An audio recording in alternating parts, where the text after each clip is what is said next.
በማየና በአምራን መካከል የተፈጠረውን ግጭት ተጠቅመሽ የራስሽን ነገር ለማስተካከል ፈልገሽ ከሆነ በፍጹም እንዳታስቢ። እማዬ ፈለገቻትም አልፈለገቻትም እኔ አምራንን በማንም ልቀይራት እንደማልችል እወቂሽ። ቆይ ስለምን ክፍተት ነው የምታወራው? ምን ነው ከኔ ፍቅር እንደያዘሽ እኮ ለአባትሽ ስትነግሪው የሆነ ጊዜ እንደሰማሁት እዚህ የሚለኝ ይመስልሻል? እሱ ሆን ብላ ለማጥመድ እንደሆነ ታውቂያለሽ። ልክ ልትሆኚ ትችያለሽ ወይዘሮ ዝናሽ፣ ግን ደግሞ ዋናው ነገር የእሱ ምርጫ ነው። እሱ ደግሞ የመረጠው አምራንን ነው። ምንም ቢሆን አባዬ ያ ውርጋጥ እዚህ ቤት የሚኖር ከሆነ እኔ ቤቱን ለቅቄላችሁ እወጣለሁ። ቆይ አንተ ልጅ ከመጀመሪያው እንደዚህ ተበላሸ?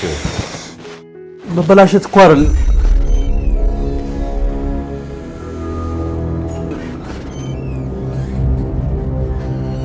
አቶ ላይኩን ወደ ዳግም በመሄድ ይቅርታ በመጠየቅና ወደ ቤት እንዲመለስ እንዲሁም ደግሞ ቤተሰባቸው እንደተረበሸና ወይዘሮ ዝናሽም ሰላም እንዳጣች ባለፈው ነገር ይቅር በለኝና እንዲሁ ደግሞ ይቅር ባይሆን ቂመኛ አትሆን በማለት ይቅርታ ከጠየቁ በኋላ ዳግምን ወደ ቤት እንዲመለስ አድርገው ነበር። ታዲያ ዳግምም ደግሞ እሳቸውን አስቸገርኩ እልህኛውኝ ነው እንጂ ይህንን ያህል እያናገሩኝና ይህንን ያህል እየጠየቁኝ መገርገር አልነበረብኝም እያለው ዳግምም የአቶ ላይኩንን ደግነት ከተመለከተ በኋላ እመለሳለሁ እሺ ብላም፣ በሌላ በኩል ደግሞ የናሆም ሰላም ማጣትና በፍጹም አይንህን ላይ ማየት አልፈልግም እንዲሁም ወደ ቢሮ እንዳትመለስ ወደ ቤትም ደግሞ እሱን ልጃችሁ ወደ ቤት አድርጋችሁ የምትመልሱ ከሆነ እኔ ይህንን ቤት እለቃለሁ በማለት አስፈራርቷቸው ነበረ።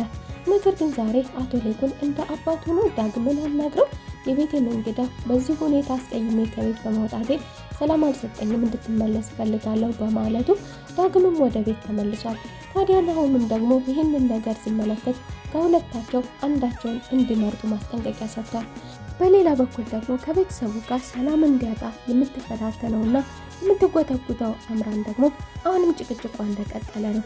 በእርግጥ ከዚህ በፊት የጋብቻውን ጥያቄ ብቻችን የሚለውን ነገር ያልተቀበለች ሲሆን ነገር ግን አሁን ላይ ደግሞ ይህንን ነገር ተቀብላ ናሆምን ብቻችንን በቃ ከዚህ በኋላ የነሱ ቤት አንገባም፣ የነሱን የምትዩን ነገር ድርጅቱንም ማንኛውንም ነገር ትተን አንቺም የኔ እኔም ያንቺ አይደለም እንዴ በማለት ሁለታቸው ብቻ እንዲቀጥሉ ጥያቄ ያቀረበላት ቢሆንም ነገር ግን አምራን ደግሞ አንተ ጋር አብሬ መኖር ብፈልግም ነገር ግን ደግሞ መካከላችን አሁን ቤተሰብ እየሆንን ስለሆነ እናም ደግሞ ልጅ በመካከላችን እየመጣ ስለሆነ ስለዚህ ሀብት ንብረቱን ማጣት አልፈልግም ከድርጅቱ ደግሞ አንተ የመጀመሪያ ልጅና ትልቅ ስለሆን ትልቁን ኃላፊነት ስለምትወስድ ስለዚህ መልሳ መስጠትህ ለእኔ ሰላም አልሰጠኝም በማለት ናሆም ራሱን እንዲፈትሽ አድርገዋለች።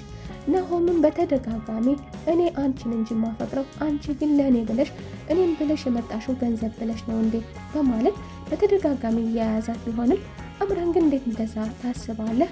ነገር ግን እሷ እናትህም አባትህም እያደረጉ ያሉት ከኔ እንድትለይ ቢሆንም በዛ መካከል ደግሞ ሀብት ንብረት ደግሞ አልቦን ነገር ግን እኛ እነሱን ፈተና ለማለፍ ብለን ሀብት ንብረታቸውን ማስረከብ አይጠበቅብንም። ምክንያቱ ደግሞ እኛ ቤተሰብ እየሆንንና የልጅ እናት አባት እየሆንን ስለሆነ በባዶ ሜዳ እንድንጋባ አንፈልግም በማለት አሁንም ጉትጉታዋን ቀጥላለች።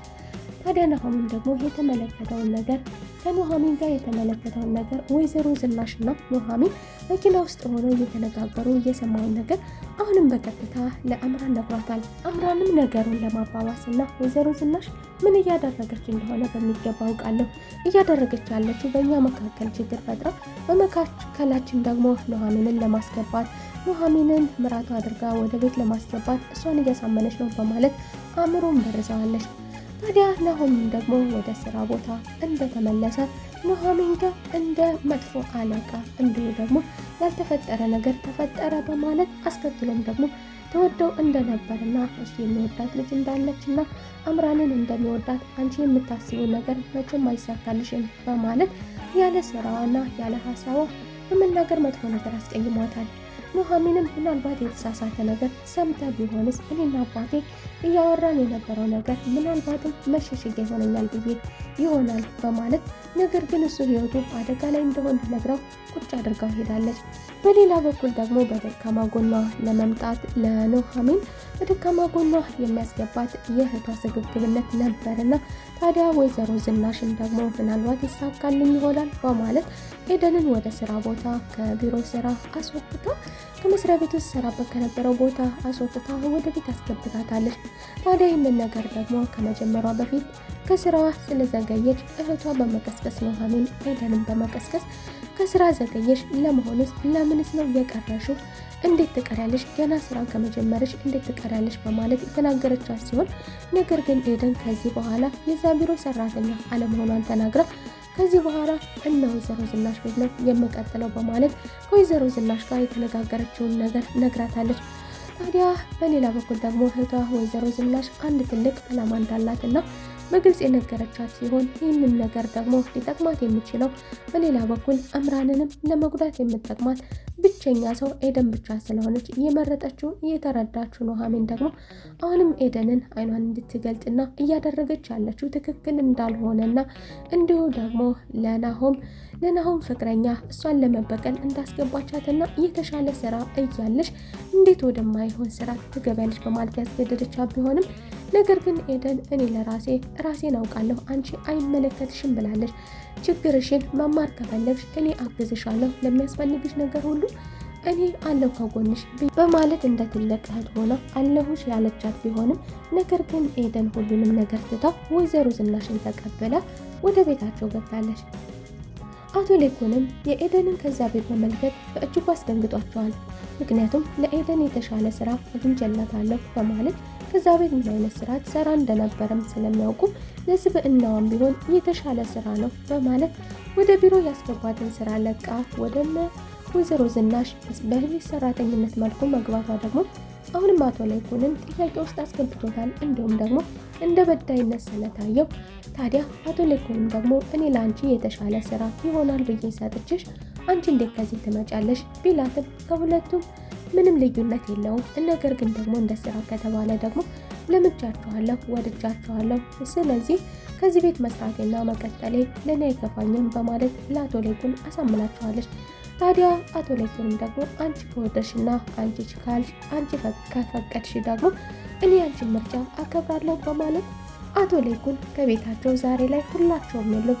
ትላንትና በሳቅ በደስታ እንዲሁ ደግሞ ሁላቸውም በፈገግታ ተሞልተው ማዱ ሞልቶ ይትረፈረፍ የነበረው ማድ ዛሬ ላይ ደግሞ ብቻቸውን ተቀምጠው ተክዘዋል። ታዲያ አቶ ሌኩንም ደግሞ እዚህ ጋር ነበረ አሁን ላይ የቤታቸውን ሰላም ያጣውን ነገርና የተበጠበጠውን ነገር ለማስተካከል የግድ ይቅርታ ማድረግ ይኖርብኛል፣ ትክክል አልሰራሁም በማለት ነበረ ወደ ዳግም በመሄድ ዳግምን ይቅርታ ጠይቀው አባቱንም ይሆን እንዲሁ ደግሞ በሱን በእርግጥ አባቱ ትክክል እንዳልሰራና ወንጀለኛ ከሆነ ወንጀለኝነቱ እስከሚያበቃለት ድረስ ቅጣቱ እስከሚያበቃለት ድረስ ምንም ያህል እንኳን ወንጀለኛ ባይሆንም በስህተት የተመሰከረበት ቢሆንም እንኳን ንጹህነቱ እስከሚረጋገጥለት በእስር ቤት በዛው ሕግ እስኪፈቅድለት ድረስ መቆየት አለበት በማለት የሚያምነው አቶ ሌኩም ደግሞ በእርግጥ ትክክል አልሰሩም፣ ምናልባት ጥፋተኛ ላይሆን ይችላል፣ ነገር ግን አንተ ላይ የተሰራው ስህተት ይቅርታ በማለት ዳግምን አናግሮ ወደ ቤት እንዲመለስና በመካከላቸው ነገር በተፈጠረው ነገር እሱ ከዛኛው አእምሮን ሰፋ እንዲያደርግና በተፈጠረው ነገር ይቅርታ በማለት ወደ ቤት እንዲመለስ አድርጎታል። ነገር ግን ይህንን ነገር በፍጹም ማድረግ አልፈልግም እያለ ቢሆንም ዳግም የአቶ ሌኩን ደግነት ደግሞ ወደ ቤት እንዲመለስ አድርጎታል። ደግ ሰው፣ ሰው አክባሪ፣ መልካም ሰው፣ ትልቅ ሰው እንደዚህ እየለመነኝና እያናገረኝ ማንገራገሬ ለኔም ጥሩ አይደለም በማለት የአቶ ሌኩንን ጥሪ አክብሮ ተቀብለዋል። በሌላ በኩል ደግሞ ወይዘሮ ዝናሽ አሁንም ወደ ኑሐሚን በመመላለስ ዳግምን ልታገኝ የምትችለው በኑሐሚን በኩል ብቻ ስለሆነ በሌላ በኩል ሰላሟን የሚያጣችበትን ነገርም ማግኘት የምትችለው ኑሐሚን ብቻ ስለሆነች ምርጫዋ ወደ ስራ ቦታ በመሄድ ማናግራን ነበረ። ነገር ግን ኑሐሚን እያደረገች ያለችው ነገር ትክክል አለመሆኑን ነግራ ወይዘሮ ዝናሽም ምቀኝነት የሆነብሽ ልብሽ እንጂ ልጄን እንደምታፈቅረው አውቃለሁ፣ እንደዚሁ ምቀኛ ባትሆኚ ለራስሽ ደስ ይለኛል እያለችውን ደግሞ በግልጽ ልጇን ናሆምን እንደምትወደው ጠይቃታለች። ታዲያ ኑሐሚንም ደግሞ እኔ ምንም ማድረግ አልችልም፣ ልጅሽ የሚወደውና የሚመርጠው ደግሞ አምራንን እንደሆነ ሁላችንም ተመልክተናል በማለት ናሆምን እንደምትወደውና ነገር ግን የሱ ምርጫ አምራን እንደሆነችና ምርጫውን እንደምታከብር ተናግራም አሳውቃት ወይዘሮ ዝናሽ መልሳታለች። አቶ ሌኩንም ወደ ቤት ከተመለሱ በኋላ ለወይዘሮ ዝናሽ የሚያስደስታት ነገርና እንደዚሁ ሰላም መስጧት የከረመውን ነገር ከቤታቸው ጭር ያለበትን ምክንያት ሰላማዊ መንገድ እንደፈታውና ዳግምን አናግሮ ወደ ቤት እንዲመለስ እንዳደረገውና እመለሳለሁ ብሎ ቃል የገባለትን እንደሚያደርግላት እንደማይዋሻት ዳግም ሰው አክባሪና ወጣት ቢሆንም እንዲሁ ደግሞ አንዳንድ ገንፈል ቢያደርገው ነገር ግን ያሉትን የሚሰማ ሰው አክባሪ አዳማጭ ልጅ መሆኑን ደግሞ ከወይዘሮ ዝናሽም አልፎ ደግሞ አቶ ላይኩን ተረድተውታል። ታዲያ አድርገዋለሁ ያለኝን ነገር የማያደርግ አይመስለኝም፣ የሚዋሸኝ አይመስለኝም፣ ይመጣል በማለት ለወይዘሮ ዝናሽ የሚያስደስታትን ነገር ነግሯታል።